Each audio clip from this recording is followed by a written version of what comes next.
Of our panels. You've heard about M&Es, and now it's about SMEs, small and medium enterprises. Now, I really appreciate you've been spoken to a lot, so I'm going to try to make this as interactive as possible. So I'll ask each of my panelists to introduce themselves. I'll throw out a question, and then I'll ask you if you have any questions to ask. So, firstly, should we start with you? If you introduce yourselves and tell us a little bit about what you do. Okay, so Hamza Sagir, I'm a change consultant in the city by day. So again, looking at the financial services, I've been consulting at RBS for the last 6 years as they've gone and transformed themselves both from a risk management perspective as well as technology. And then on a part-time evening and on the weekends, I've been looking at essentially how do you invest back in Pakistan, and working with 3 companies at the moment, 2 of them as shareholders, a 3rd one as an advisor. In today's, I wanted to focus on Center of Aviation, which is basically looking at how do we create the first organization in Pakistan which is fully approved on European Airspace Agency aircraft maintenance engineer license. We've been operating for about 5 years. Some of the difficulties that we have is obviously around security. We can't get European staff to travel to do audit in Pakistan. Despite that, we've had about 50 graduates last year. We trained the first 2 female engineers in Pakistan for aircraft maintenance on the European qualification last year, which were both of them then joined Shaheen Air. 30 students have joined various airlines, and it's something that we're looking to grow further. I guess where we're looking for help is essentially around bureaucracy. As a small SME, we don't have the time nor money or effort to basically deal with the bureaucracy on the other side in Pakistan. I think there are fantastic opportunities available, especially investing in new and emerging talent. As I said, Pakistan's got a core skill set both from an English perspective, but when you look at maths and engineering, this is something that comes quite natural to the Pakistanis there. But I think it's policies at the government level is absolutely fantastic, what we've heard, but it's about execution at the bottom line, and essentially when the SMEs have to interact with the departments back in Pakistan, how they can be facilitated better. Excellent. I'm sure we'll pick up on some of those points. Now, Adnan, would you introduce yourselves to us? Okay, so I'm Adnan Lawai. I'm founder and CEO of a company called Folio 3. We're a 10-year-old company. We work on digital discovery and delivery. So we do a lot of software development, but not just that. We also help our corporate customers figure out what to build. We go through a process with them, which is known in the industry as a lean startup process, where we prototype and then we user test, and then we, based on that user testing, we determine what the optimal products are to build. So I'll give you a little bit of, of my background and how Folio 3 came about, because I think it's relevant to how SMEs can operate in Pakistan. So my history is that, I'm born and brought up in Pakistan. I had the good fortune to go to MIT. I went to Silicon Valley from there, and I was CTO of this, Silicon Valley company, which was, very generously funded by venture capitalists in the late 90s. And back when the early 2000s, some of the telecom people here especially will remember this, is when the bloodbath happened in the technology industry and in the mobile, sort of emerging mobile industry at that time. We tried working with some outsourcing companies to reduce our cost of delivery and development for ourselves. This was a company called Clickmarks. We had customers like Vodafone. Vodafone, in fact, was an investor in our company. We had other, ePlanet Ventures, for example, top-tier Silicon Valley VCs invested in us.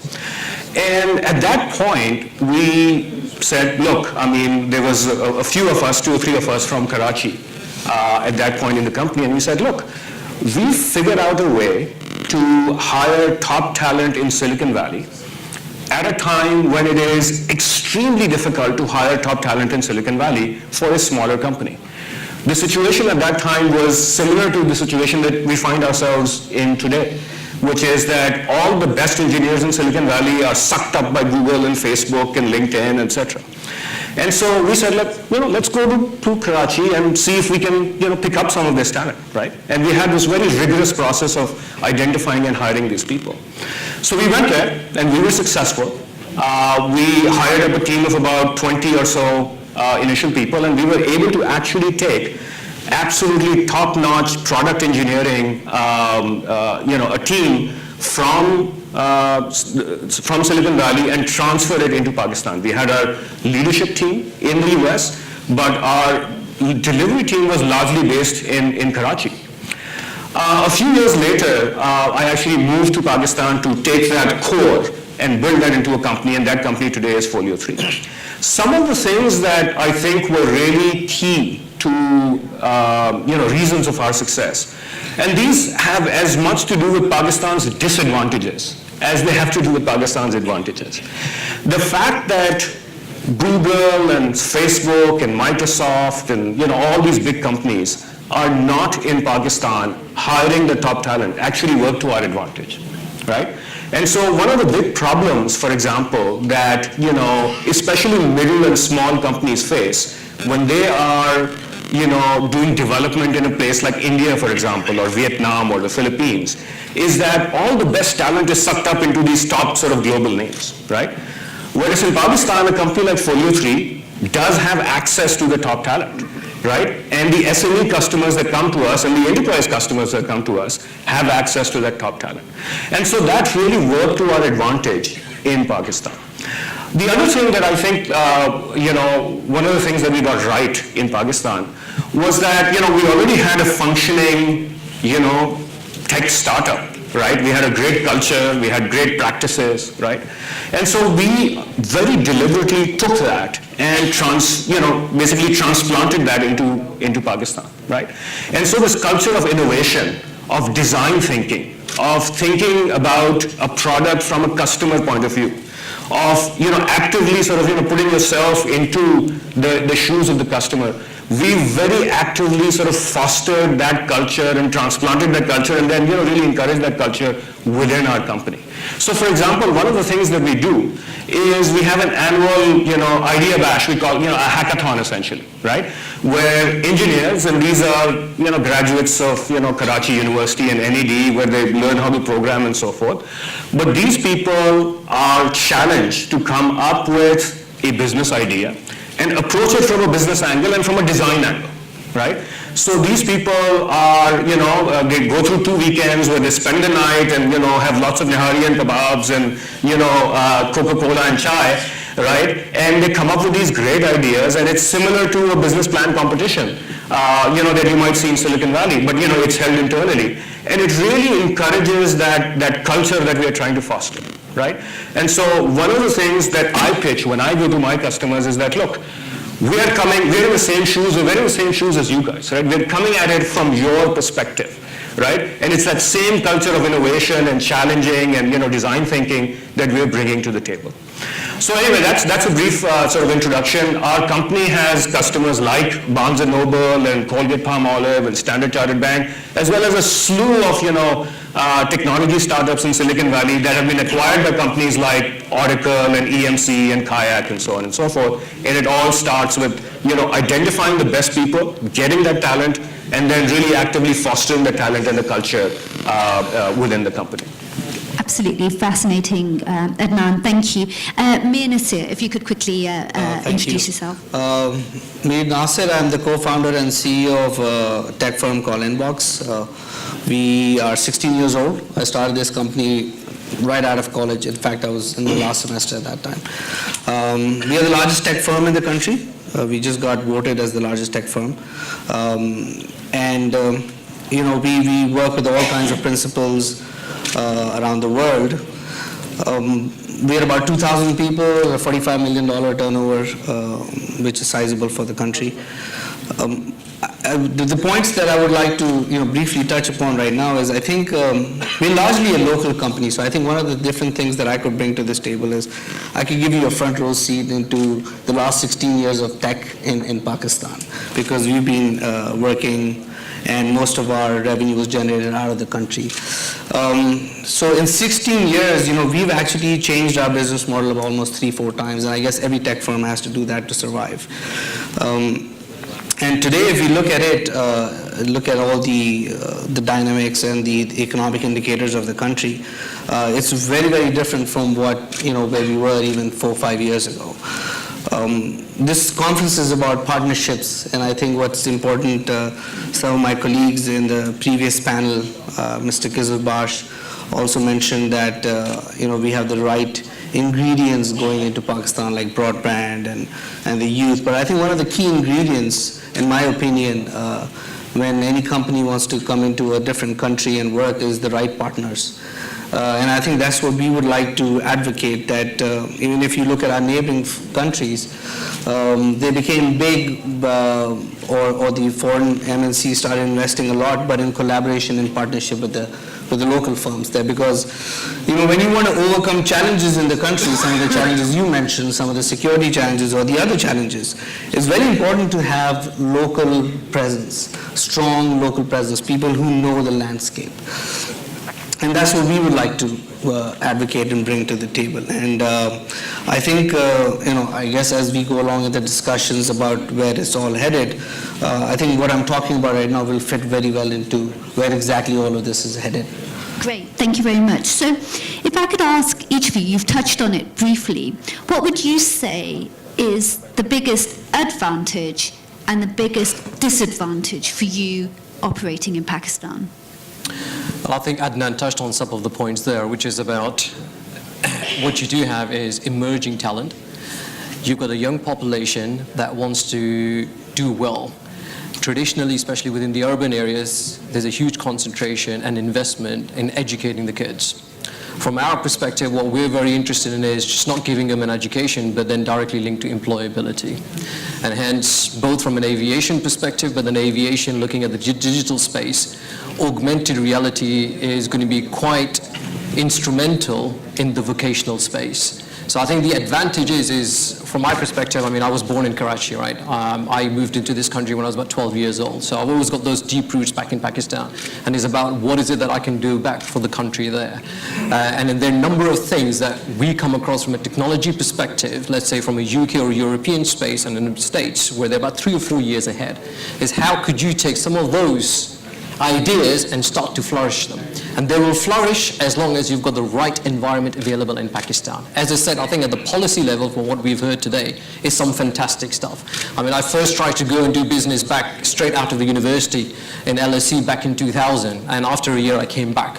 Because literally at the time, back in year 2000, even at the policy level, there was just no seriousness. I think what we've heard today is extremely positive, but then it's about execution on the ground. And I think another useful step really could be is the high commissions that are established in the European space, whether it's UK and States, how they can leverage the Pakistan diaspora network.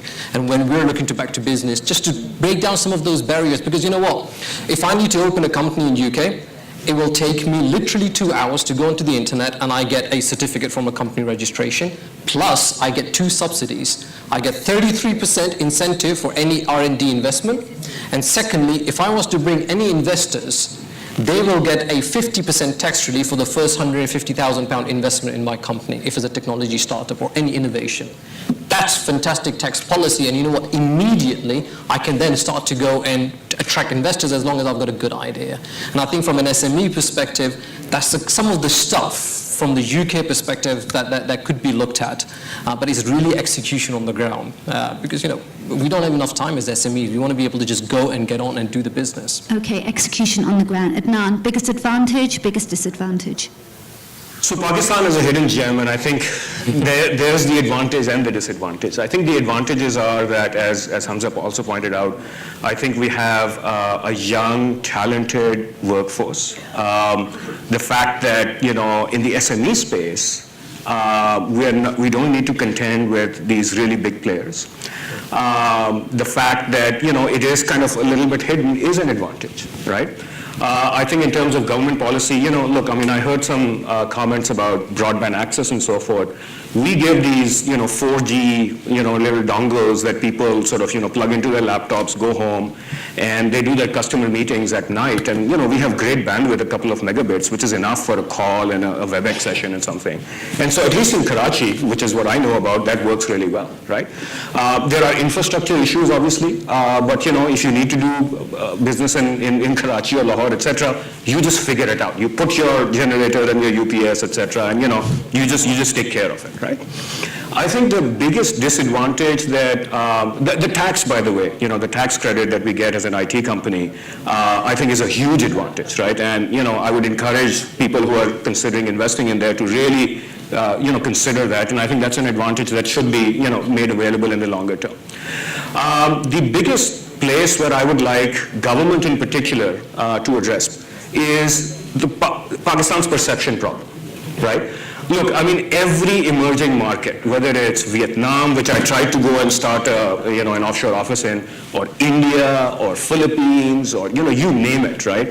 They have insurrections, rebellions, people dying, bombs going off, all kinds of stuff happening, right? But that's not the narrative you hear in the press, right? You hear the narrative about, this big company invested there, here's this cool thing that came out of the country. We are just completely missing that, right?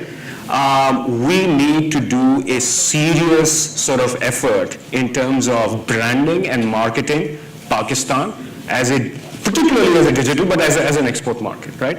That's the number one thing that we're missing, because what we see is that as Folio 3, a US-based company with offices in Pakistan and Bulgaria and so forth, with all these customers and references, we win, right? But when the Pakistan sort of mention of Pakistan comes up, that's when the questions start getting asked, right? And Indian companies, for example, they lead with the fact that we are Indian companies.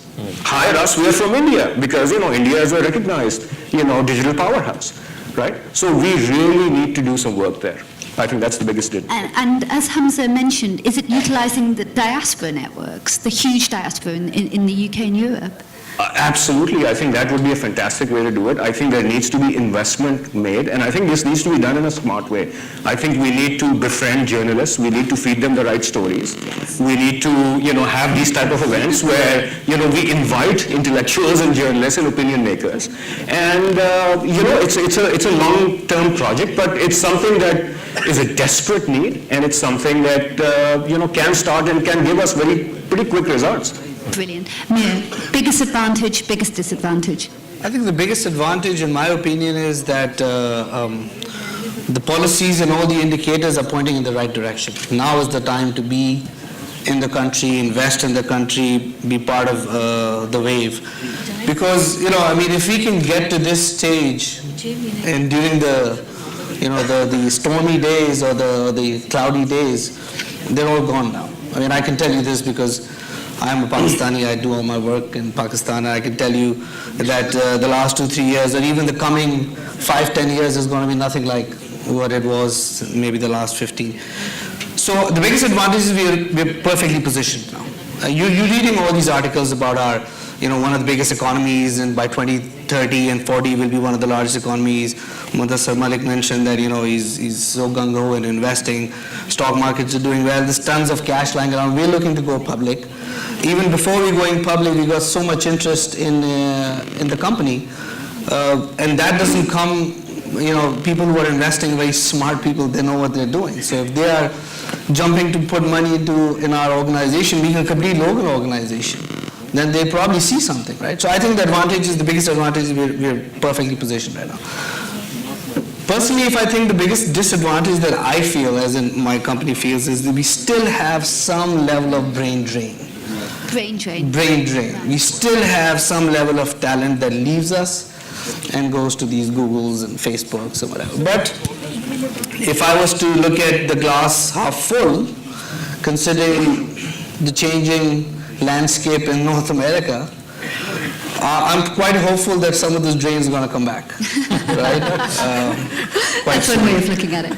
And we're actually going to play our part in bringing them back. Because look at our neighbors, the same thing happened. They went to the Silicon Valley, they did whatever they had to, they came back, right? And they did 10x of what they could do in the Silicon Valley, they did it back home. So I think, I agree with you, this perception bit, and I think our government is definitely working on that. Our minister has done a fantastic job in terms of the policies. I'm a beneficiary of those policies. And, going all over the world, promoting us, and, we're sitting here today doing exactly that. It's just changing the perception. And I think, one step at a time, we're in the right direction. So that's the biggest disadvantage, just to Got it. Now, I'm sure there are a ton of questions. I will take 3 questions and ask each of them to each of the panelists. So please put up your hand, identify yourself, and give us the question. So there's one here. Is there... Okay, yes. The second question. If we could have the microphone to this gentleman here, to Sahel. Oh, okay. Hi, thank you. It's Suhail Shukla again. Adnan Luwai, question for you. Before a brief comment, investing in Pakistani software engineers, there's a very attractive point, they will cost less. That is actually should not happen. They should pace themselves as good as American, British software developers, because people actually use that talent. It's a brain drain as well. We should not undervalue our software developers. That's a comment. The question is that the talent fostering is a wonderful idea, very attractive. Being a doctor, I know how important is that in my profession, also in telemedicine. What is the fabric? What is the structure of people getting into the system, being picked up, being groomed, and then led to a point? That's my question. Excellent. Hold that thoughts. This gentleman here with the blue tie. Hello, my question is directed to Mir as he raised this particular issue. My name is Julian Hamilton-Barnes. I'm the chairman of the Pakistan-Britain Business Council.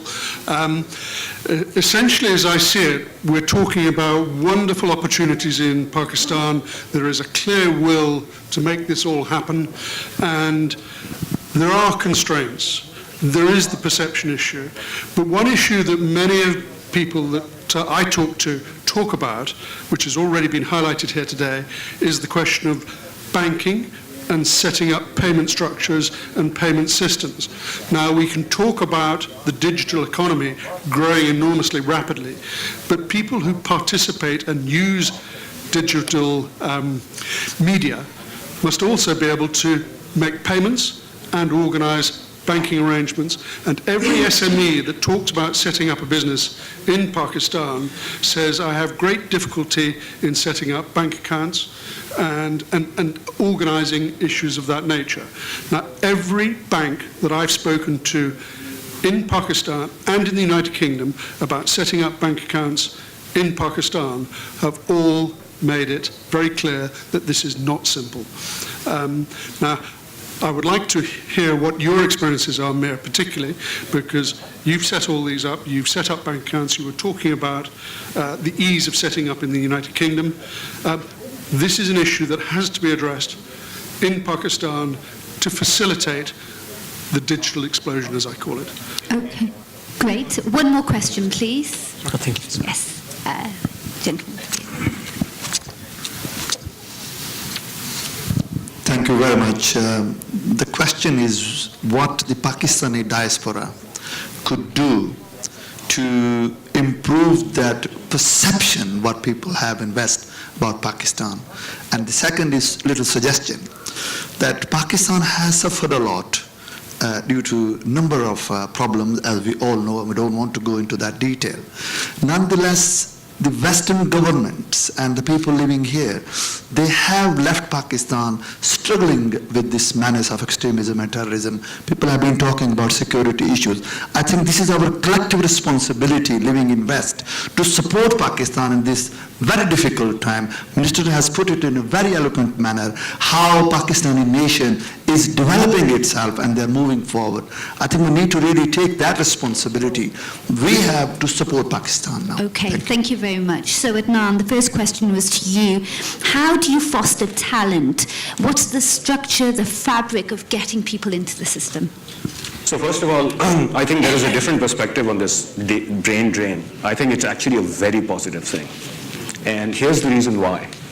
I think whose why has the Indian digital economy, digital services part of India grown so dramatically? It is because of this brain drain. Because guess who's heading Microsoft and Google today? And many other companies, right? So this actually is a very positive thing. Secondly, I actually floated this idea to PSCB and Pasha a few years ago. I'll make another go of it.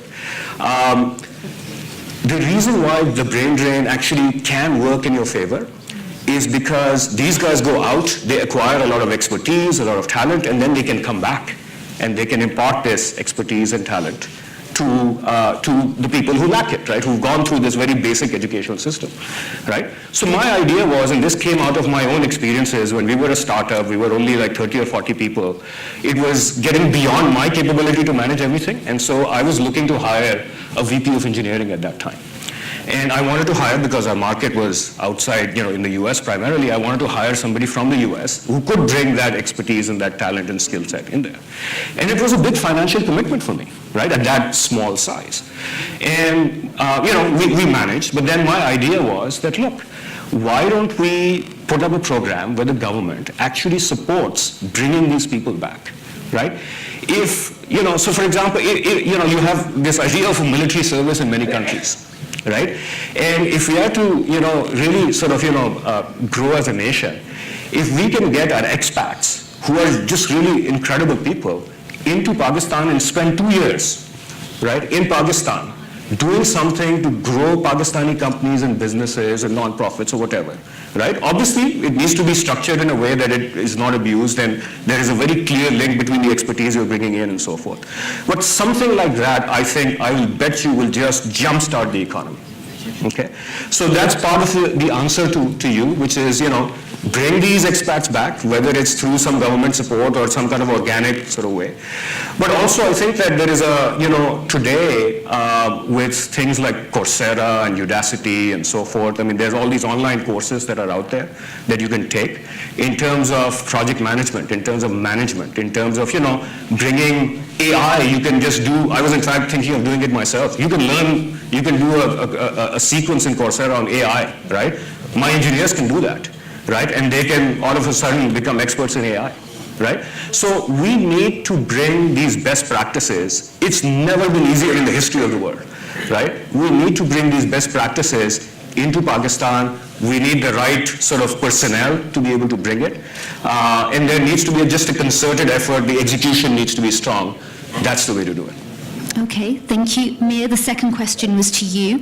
Banking, payment systems, it's really difficult. I know this myself as a small company. You get paid by a client in dollars. It has to come into your account as PKR. Transferring money is a real issue. This is an actual, real, practical issue in setting up a company. I think that question is actually directed to him because he was trying to do this. But anyway, I'll answer because he was doing a lot more. Hamza can answer. Yeah. Your experiences, basically. My experience, because we've done fairly large business in the country. Opening up accounts and having foreign remittances come in, personally, has never been a challenge for us. I mean, we work with Microsoft, we work with Oracle, we work with IBM, and when we execute projects, they pay us, and it's fairly transparent, and vice versa also. I mean, State Bank takes a certain time to get you the approval to send money out, but once you get it, it's fine.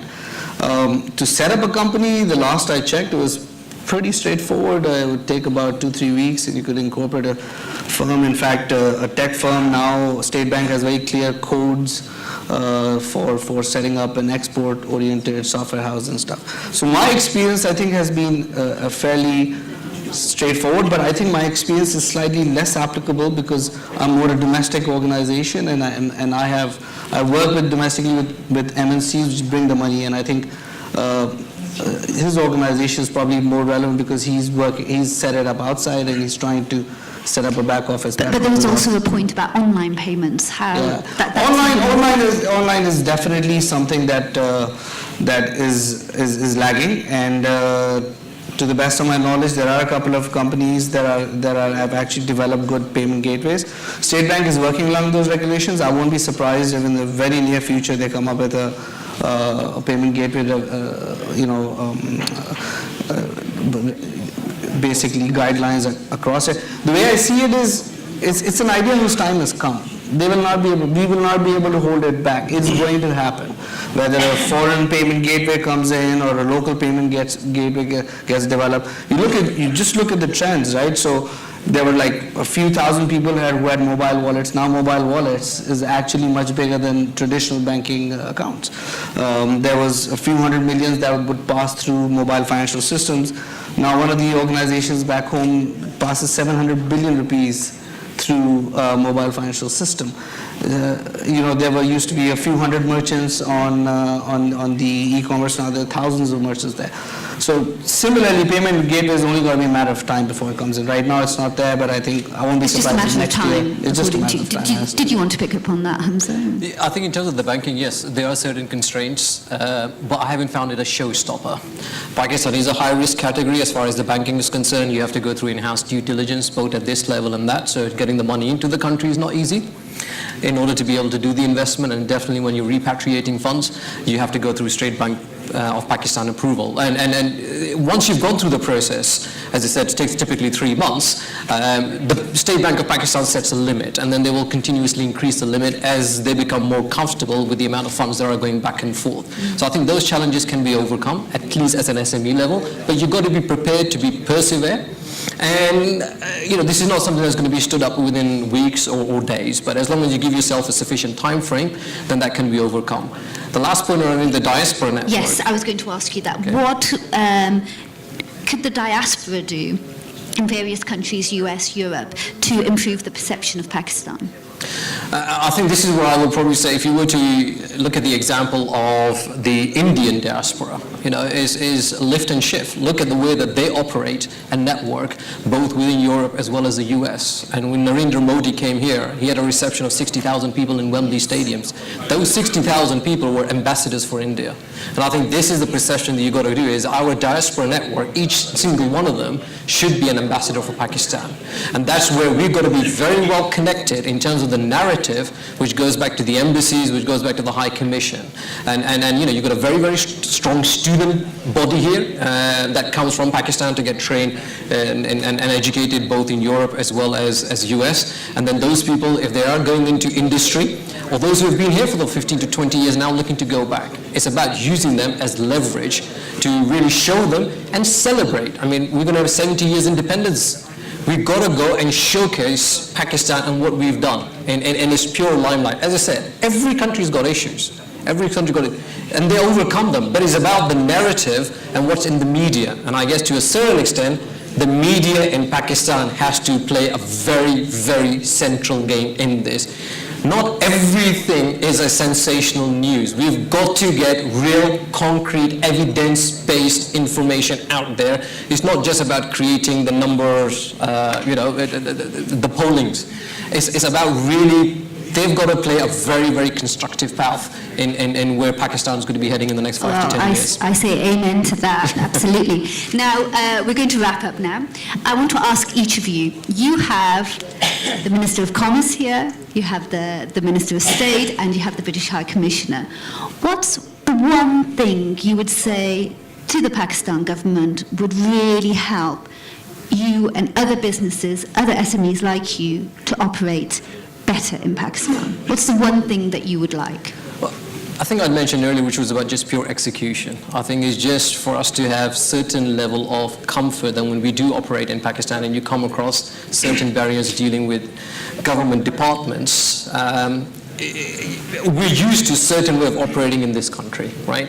And very quickly you can overcome those. Is when you're operating in that part of the country is just how do you kind of navigate? And to a certain extent, we're now partners with the British Business Centre, and they've been absolutely fantastic over the last year to overcome some of that. So that helps. But I guess from the perspective of just where the nation is going, I think it's about we've produced enough doctors, we've produced enough engineers and accountants, but now you've got to change the paradigm. This is about creating innovators. So when I've got one young boy, 8 years old, and a girl who's 5 years old, and when they ask what they're going to be, my son says, I'm going to be an innovator. That's where we got to go. We got to go, and our young generation should be innovators. It's not about getting into a service line and getting a job. It's about how am I going to start up a company and give a job to another 10 people. I think that's the real vision, and that's what's really going to take us to the next level. Adnan, the one thing you'd like to say to government? I'll just pick up where I left off, which is that, I think we need to do a much better job branding Pakistan. I was very heartened to see the minister's presentation. I think that some of the things that we need to do in terms of talent development, it looks like they are being done. I think we're spot on in terms of really being able to, focus on those things. One thing I will say, though, that there is a difference between when we talk about innovation versus just, routine jobs. What we found is that recruiting from even places like NED and Karachi University, which are the top tier,